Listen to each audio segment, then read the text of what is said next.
La democracia es el corazón de la cultura política argentina. Es el resultado de una lucha que tiene la edad de la patria. 200 años de un difícil camino lleno de conquistas, pero también de interrupciones, fraudes, proscripciones y silenciamientos de la voluntad popular. 200 años marcados por la constante ampliación de derechos. Porque la democracia es la soberanía del pueblo en acción.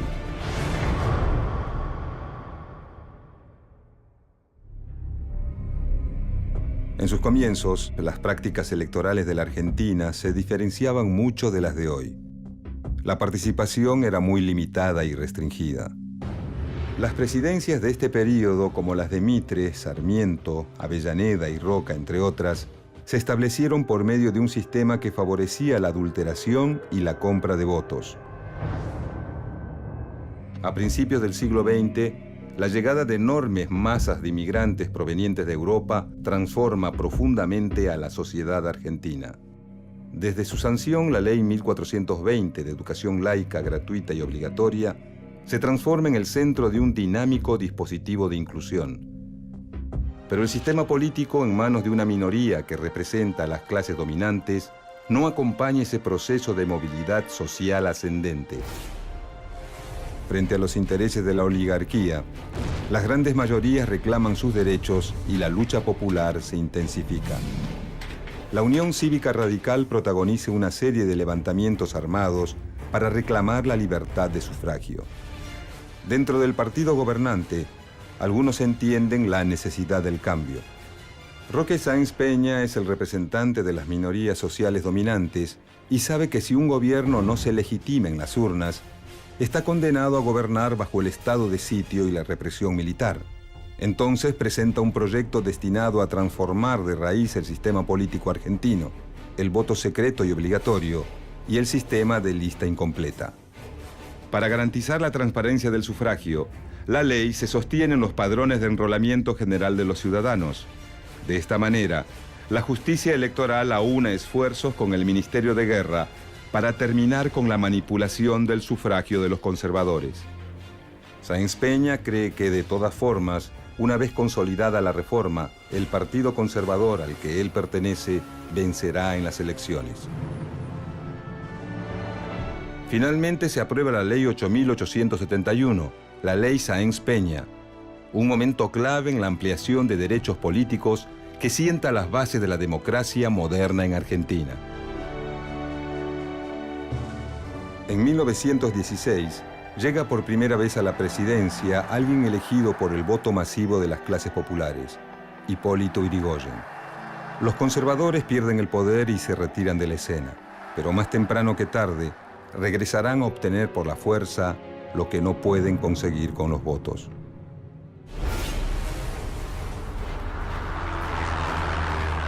En 1930, un golpe de Estado devuelve a la oligarquía el poder político perdido en las urnas.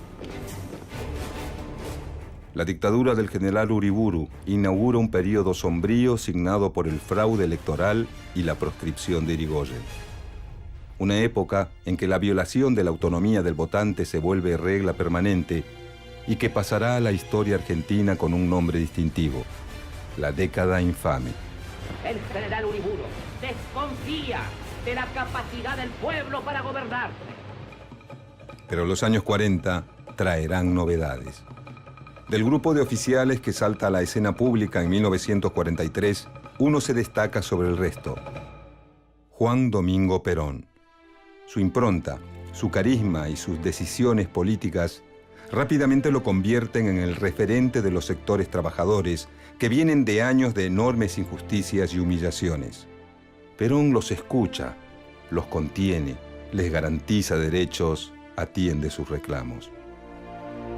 Esa relación tan intensa entre el pueblo trabajador y Perón queda sellada en una fecha en la que la historia del siglo XX parece partirse en dos: el 17 de octubre de 1945.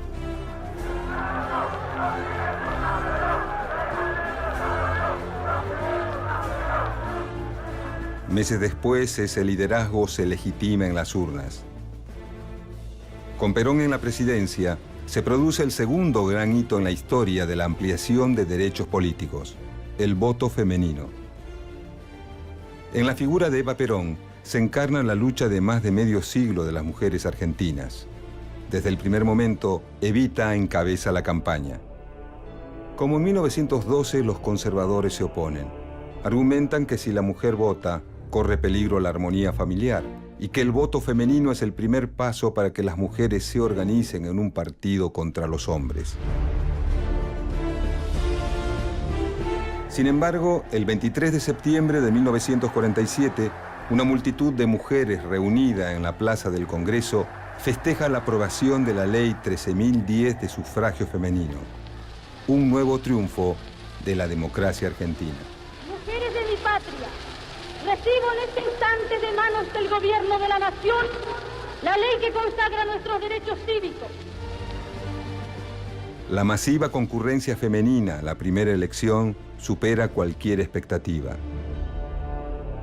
A pesar de su delicada salud, Eva Perón vota por primera y última vez en aquella jornada histórica.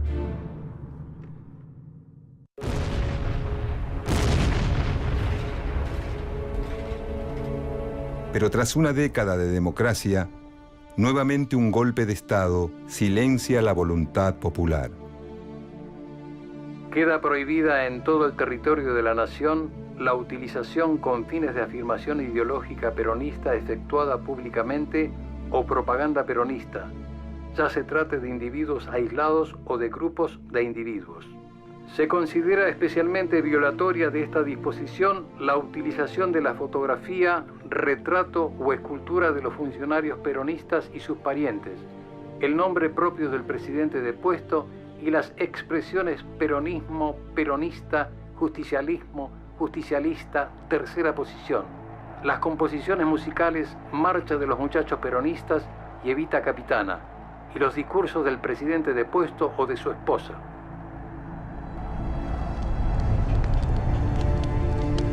A partir de 1955, con el peronismo proscripto y su líder en el exilio, se abre un largo periodo que llevará el sello de la persecución, los fusilamientos y los silencios cómplices. Una época de gobiernos tutelados, surgidos de elecciones donde la opción mayoritaria está proscripta. Gobiernos que, ante el más mínimo gesto de autonomía, serán derrocados por golpes que cada vez que se producen, arrasan no solo con el Ejecutivo, sino que intervienen arbitrariamente en el Poder Legislativo y en el Poder Judicial. En este escenario, emerge con nitidez la influencia de los medios de comunicación y su capacidad para intervenir en la escena pública. Son años de clausura de los espacios de participación. Sin embargo, la lucha social, lejos de detenerse, aumentará ante cada golpe hasta volverse imparable. Después de 18 años de prohibiciones, pero también de lucha y resistencia, renace la participación democrática. En todo el país, miles de jóvenes se convierten en protagonistas activos de su tiempo. Se inaugura así un periodo corto pero de gran intensidad, complejo, pasional, contradictorio. Un ciclo que se cerrará de la peor manera.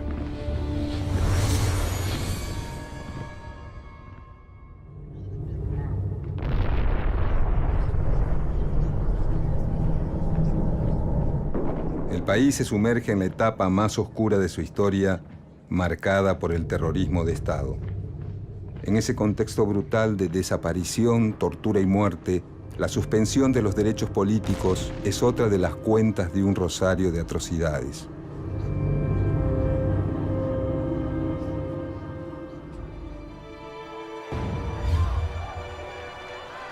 El regreso a la democracia se asume por todos como un compromiso inquebrantable de defensa de la vía institucional. Son años de recuperación de las heridas profundas y, sobre todo, de consolidación democrática. 1989. Raúl Alfonsín le entrega su mandato al presidente electo Carlos Menem. Es la primera vez, desde la sanción de la ley Sáenz Peña, que un presidente de un signo político le entrega el mando a uno de otro partido. En 1994, la reforma constitucional vuelve a ampliar derechos. y aunque a veces ganó la bronca y la crisis puso en dura prueba nuestro credo, la democracia se fortaleció en la última década.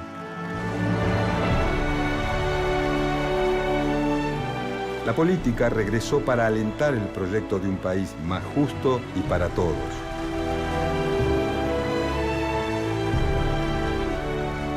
La celebración de elecciones primarias abiertas y simultáneas es un paso clave para la calidad institucional de nuestra democracia.